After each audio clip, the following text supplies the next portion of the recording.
but I get no offers. Just to come home from Lowe's on 7th Avenue. I do declare there were times when I was so lonesome, so confident.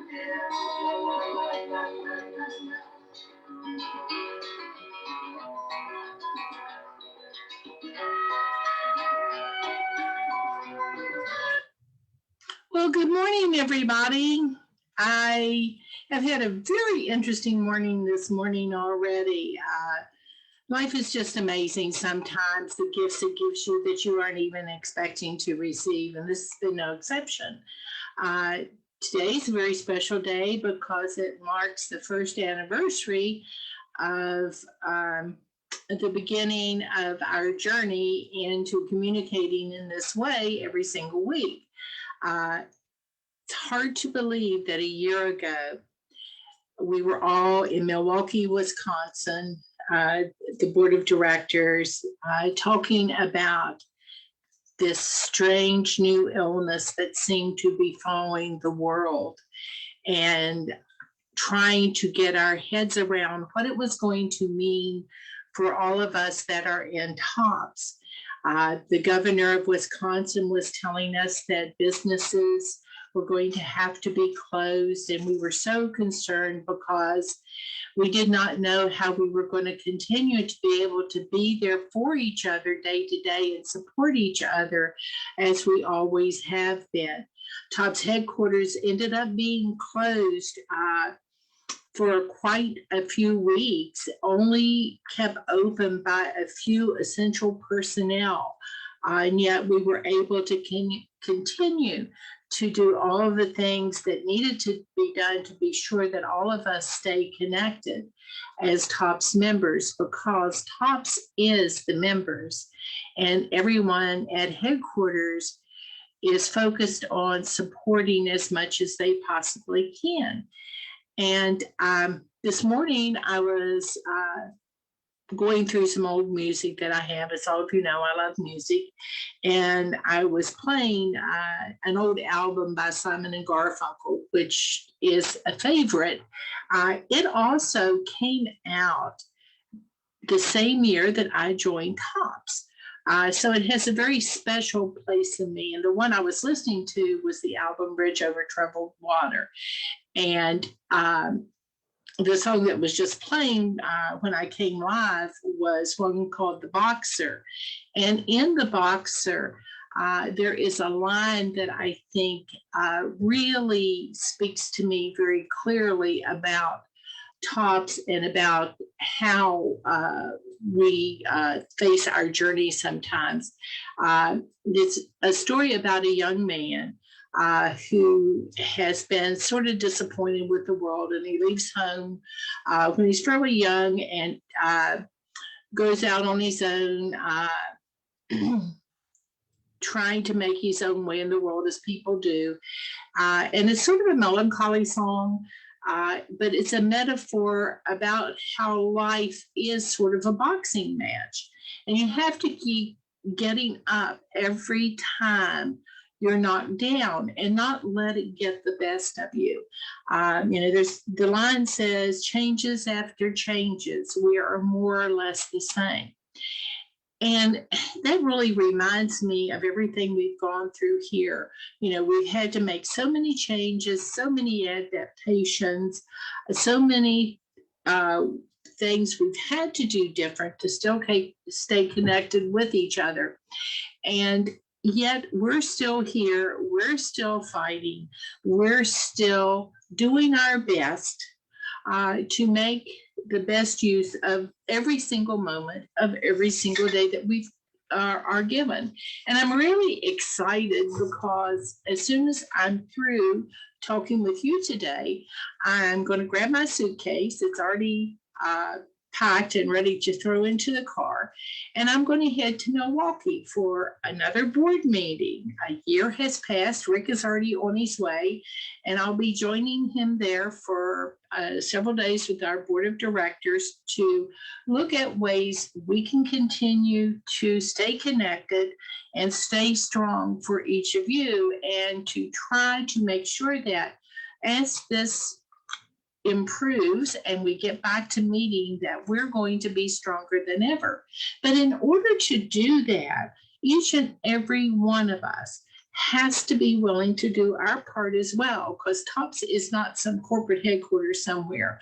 TOPS is us. In all ways, TOPS is us. However we connect and how often we connect, it is us that needs to stay the course and be strong and find ways to help and support each other.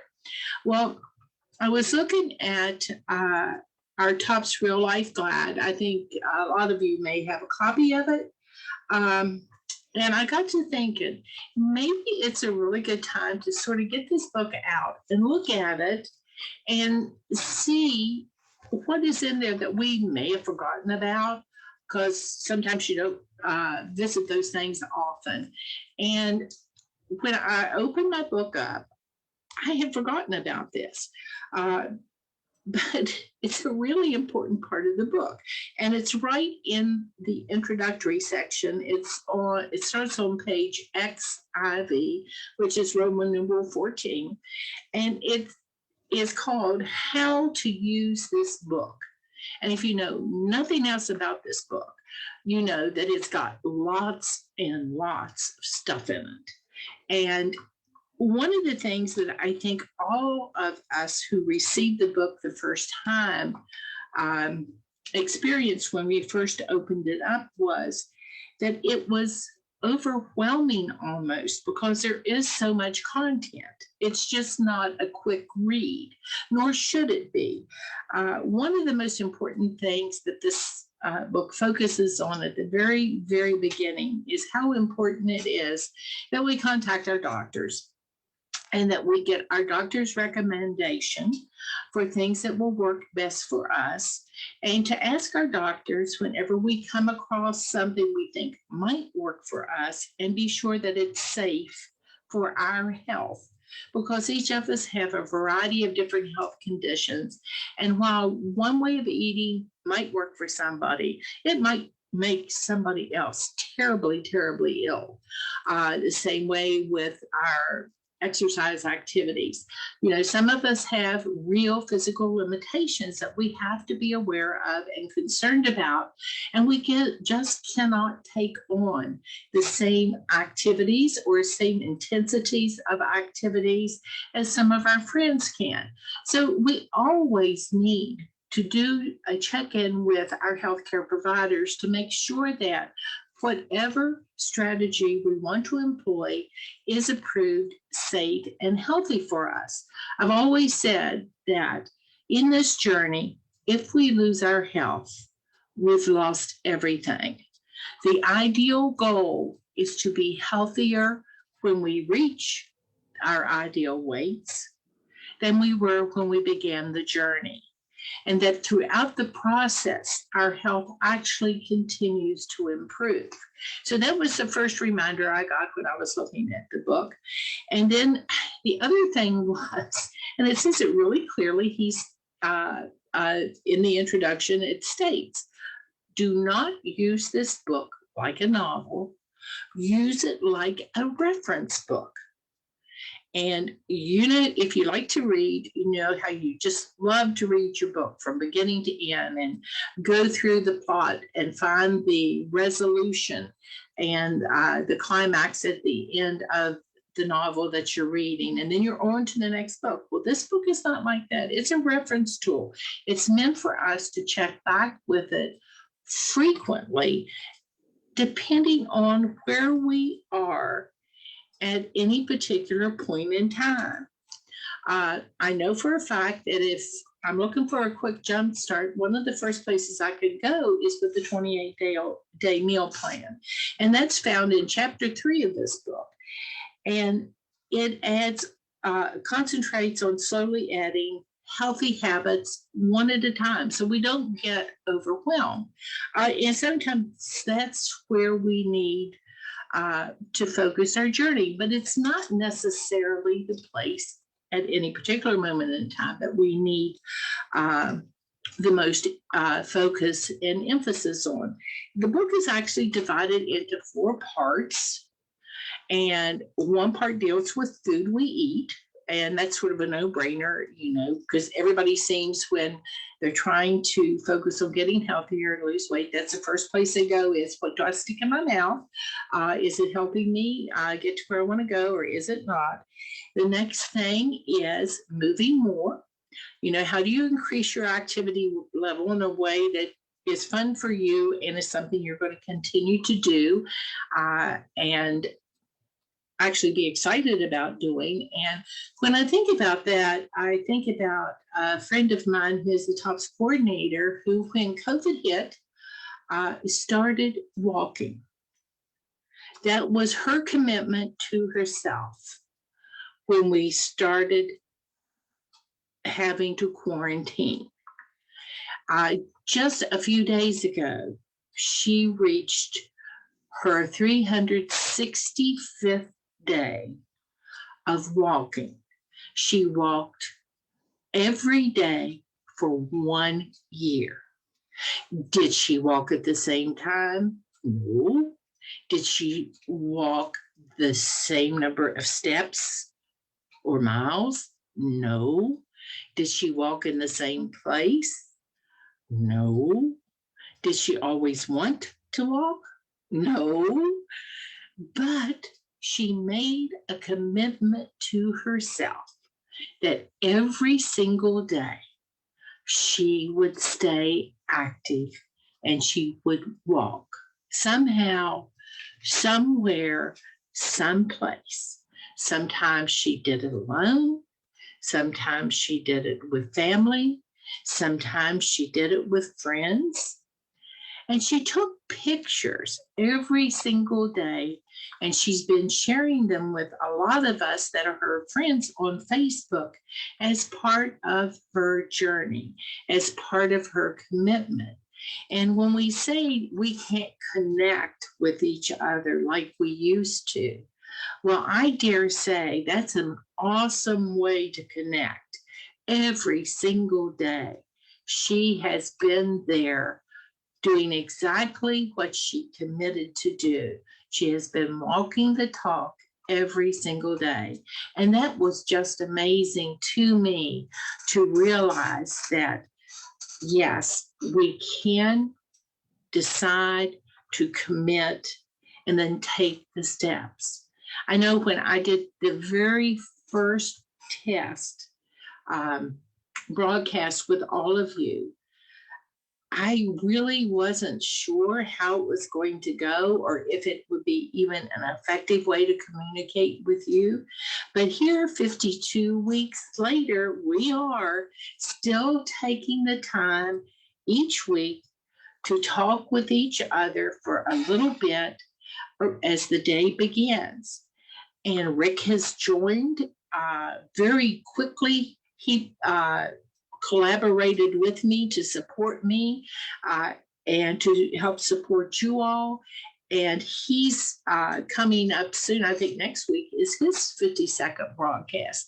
So we have found ways, just as you have found ways, to stay in closer contact with each other. And that's been so helpful. I know some of you have indicated, oh, I don't think I'm going to renew my membership. I'm not getting anything out of it. It might cause my chapter isn't meeting. Well, golly gee, to me, TOPS is so much more than just being able to physically go into a meeting place when our governors, our state officials, and our provincial officials are telling us we can't do that. That's just a fact. And we have to do different. And there is no other thing we can do. And yes, we can do different. I have a friend over in Ohio who has been writing every single member of her chapter every week to stay in contact, because a lot of them don't use the computer. They don't get email. They don't know how to FaceTime. They don't know how to Zoom. Some of them, because of their work and stuff, can't be on the phone at a particular time of the day. But she knows everybody gets their mail and they can open their mail. So that was her commitment to her chapter, that she was going to send everyone a piece of mail every single week so that they could stay in touch with each other. I have a friend in California that has a weekly Zoom meeting every single week for her chapter. And you're going to say, oh, well, that's for the young people. Well, no, it's not. She is in charge and she is 92. So we can't say we're too old to learn something new. We can, if we are committed to helping and supporting each other in this very challenging time, find ways to stay connected. I know some chapters now are able to do weigh-in onlys, and that's good if you can. Some chapters, some of the people aren't yet comfortable. They haven't been vaccinated yet, and they want to wait until they have had both vaccinations. And so only some of them are coming to meetings. And what they're doing is they're calling the members that can't join them physically yet and putting them on speakerphone so they can share in what's going on with everyone at the meeting. We can get creative in what we do to stay connected with each other, because TOPS is really and truly about what each of us can do for each other. I think of John Kennedy's famous quote in one of his speeches: ask not what your country can do for you, ask what you can do for your country. Well, I feel that way I feel that way totally about TOPS, not sort of. Ask not what your TOPS chapter can do for you, ask what you can do for your fellow members to help them on their journey. Because one thing I know for darn sure, helping you helps me even more. And that has been one of the shining lights that has gotten me through this last year with all of its ups and downs and its challenges, is my commitment to find a way to get in touch with you more and more.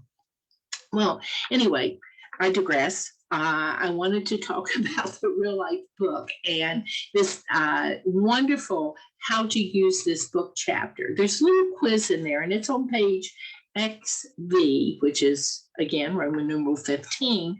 And it's a little quiz you take to find out which part of the book you might want to focus on first. And it divides, as I say, the book into 4 major parts. And it's a really quick, easy quiz. And I'm going to read it to you now. And if you have a pencil and a piece of paper, then you can take the quiz. Otherwise, you can open up your Real Life book to that page. It's page XV, and take the quiz yourself and see which part of the book you might right now be needing to focus on the most. Okay, the first part is the food section. And you're going to mark these according to your knowledge level. If you think you're well informed on this subject, give yourself a 1. If you know very little about it, give yourself a 5. And then 2, 3, and 4 are, well, I know pretty much. I know some. I could, I need a brush up. And then basically I know nothing is the 5. So with that in mind, this is how you grade yourself. In the food section, it asks you where calories come from. Are you well informed, or do you know nothing? Or somewhere in between. Give yourself a number between 1 and 5. How much to eat? Do you know how much to eat? If you do, give yourself a 1.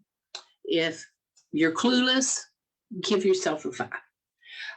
How to plan healthy meals. Do you need help in that, or do you know how to plan? And then how to create healthy eating strategies, a way of eating healthy, a plan, planning menus, that type of thing. That work for you. Okay, and then you total up your score for those 4 questions. And please understand, I'm just running through this quickly. You can look in the real life guide and do it for yourself at your leisure. Okay, then the next section of the book has to do with our feelings. And I think a lot of us, feelings trigger eating. Sometimes they trigger overeating. And so why I eat the way I do I know, or do I not know? Or is it somewhere in between? Do I know what triggers me to eat more than I need?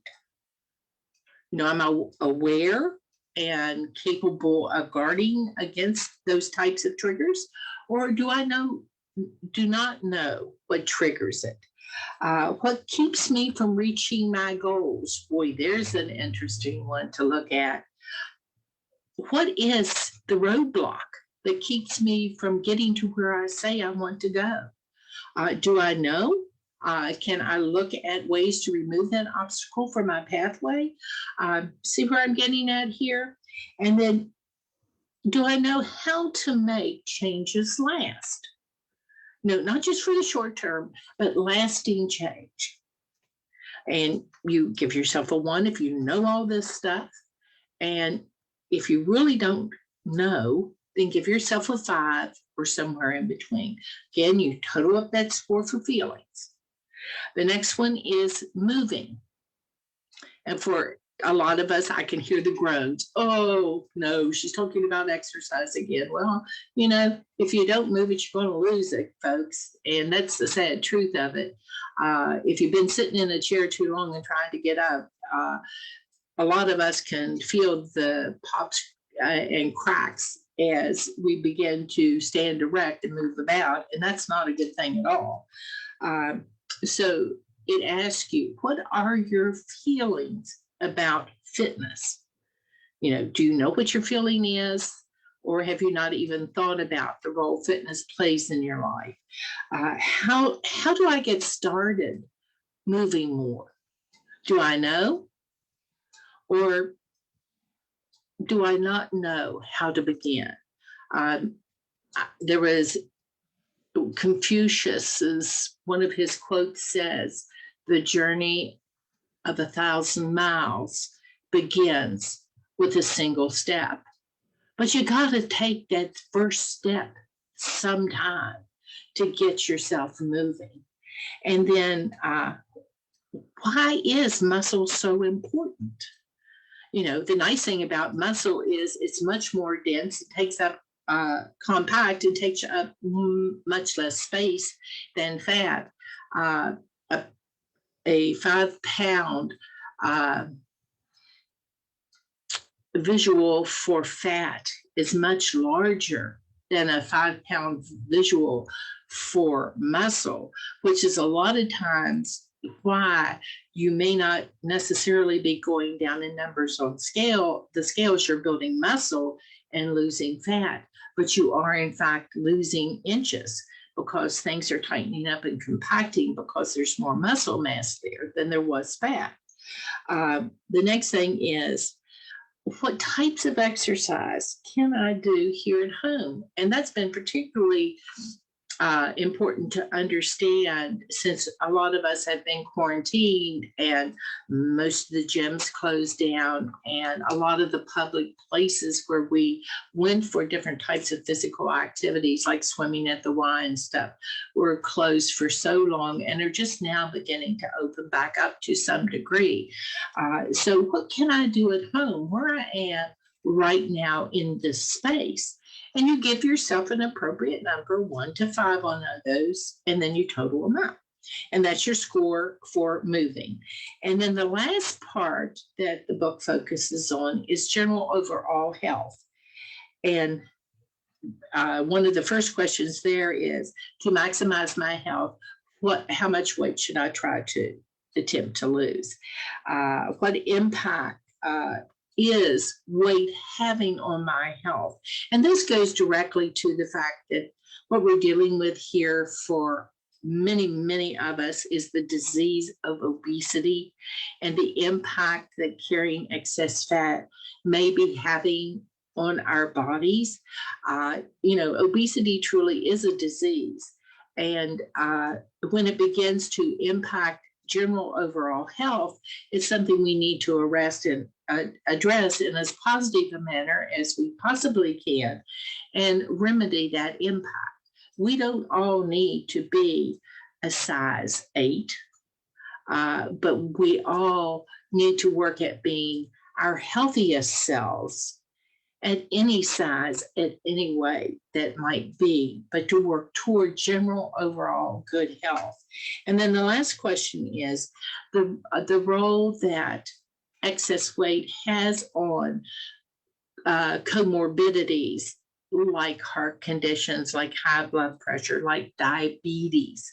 How informed are we about these things, the impact that carrying extra weight may be having on our overall health, again, related to what our doctors are sharing with us about our general health. And, there's some people that even though their weight may be more than what many would consider to be healthy, they are in fact healthy people at that weight. And the ideal is to, as you go through the process at whatever weight, you're maximizing health. And again, you just total up that score. And when you're all done in these 4 areas, look for the area in which you scored highest. Like, did you have an area where you maybe had a 4 or 5, but an area where you had a 10 to a 15 score? If that's the case, then the highest number area is probably where you need to spend your time right now, focusing on help in that particular area, since it seems to be the one you are lacking some knowledge in. That's the best way to use this book, instead of just trying to go through it page by page from 1 to, I wonder how many pages are in this book, because it's a great big book. Just a minute and I'll look and I'll tell you. 290 pages. So instead of starting at page 1 and just going through to page 290, take some time to take that little quiz and decide where you need to focus at this moment in time. I've taken the quiz several times myself, and at different times, I need to focus in different areas. And I think you'll find that's true too. When the pandemic first started, one of the places, when I took the quiz, I needed to work on my feelings because I was really resentful of all the changes. And that wasn't a good thing at all. And so I needed to find my positivity and get back in touch with my joy in the journey. So that was really helpful for me at the very beginning. And through time, I've needed to focus on food, needed to focus on moving more, needed to focus on overall health. And I think you'll find that too. I do want to end this morning with just a general shout out, I won't mention her name, to a really good friend who has been going through some health problems. And right before I came on this morning, and this is how connected we are and how important it is to stay in touch with each other. She was having a not related to weight, medical challenge for a while, and she just got back.